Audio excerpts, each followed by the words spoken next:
Have you ever stood by the ocean, watching massive container ships glide across the horizon, and wondered, how did we get here? Who was the very first person, the genius, who looked at a log floating on water and thought, I can do better? Today, we're diving deep into one of humanity's most transformative inventions, the ship. And trust me, the story of who built the first one is a lot more complex and fascinating than you might think. This isn't just about a single inventor, it's about a hidden history that spans continents and millennia. So who built the first ship?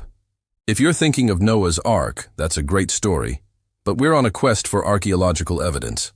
For a long time, historians credited the ancient Egyptians, and for good reason. They were masters of the Nile.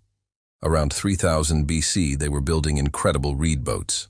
Imagine bundles of papyrus reeds, tightly bound together, shaped into a curved hull. These weren't just little rafts. They were sophisticated vessels used for fishing, transport, and even religious ceremonies.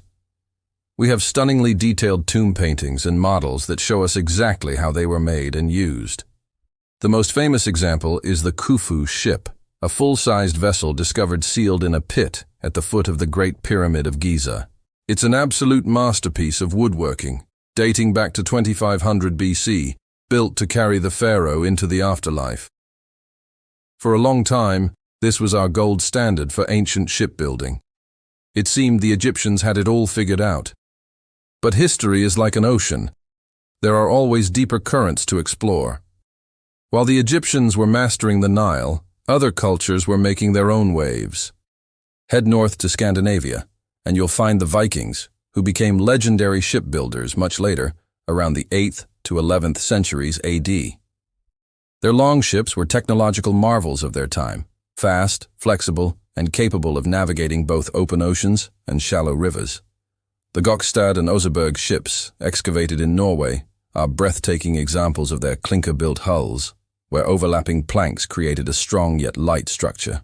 The Vikings didn't invent the ship, but they perfected it for exploration and raiding, changing the course of European history.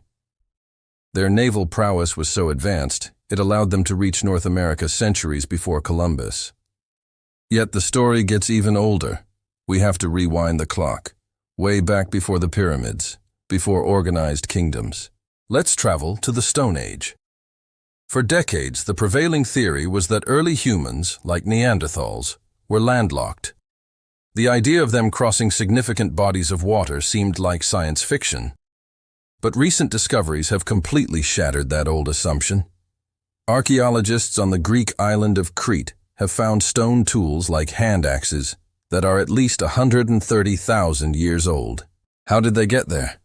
Crete has been an island for over 5 million years. The only logical conclusion is that early hominins, possibly Homo heidelbergensis or even early Neanderthals, were capable of building some form of watercraft across the Mediterranean. What would these first ships have looked like? Forget polished planks and sails. We're talking about the most basic of vessels. Perhaps they were simple rafts made of logs and vines, or rudimentary dugout canoes, hollowed out from a single massive tree trunk using stone tools and fire. These weren't ships for carrying cargo or waging war. They were tools for survival, for reaching new lands with richer resources. The people who made them weren't shipbuilders in the way we think of them today. They were pioneers, driven by necessity and curiosity. They were the anonymous, unsung heroes who took humanity's first tentative steps onto the water. And this wasn't just happening in the Mediterranean. Let's journey all the way to the other side of the world, to Australia. We know that the first Aboriginal Australians arrived on the continent around 65,000 years ago. At that time, due to lower sea levels, Australia, New Guinea, and Tasmania were part of a single landmass called Sahul. But to get there from Southeast Asia, they still had to cross a series of deep water channels, some up to 90 kilometers wide. This is known as the Wallachan Archipelago, a string of islands that were never connected by land bridges.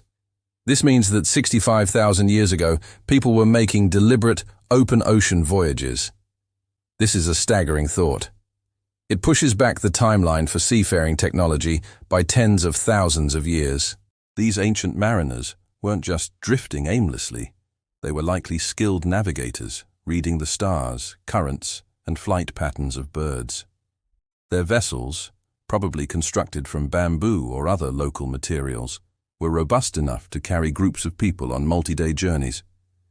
They were the world's first true explorers, undertaking journeys that were arguably more difficult and dangerous than those of Columbus or Magellan. They didn't have maps or compasses, only incredible courage and an intimate knowledge of their environment. So, who built the first ship? The answer is beautifully complex. It wasn't a single person or a single culture. It wasn't the Egyptians with their grand funerary barges, or the Vikings with their swift longships.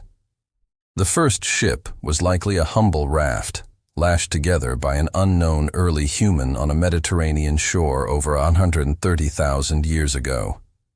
Or perhaps it was a bamboo vessel crafted by an ancient mariner in Southeast Asia 65,000 years ago, setting out on a voyage to an unseen land.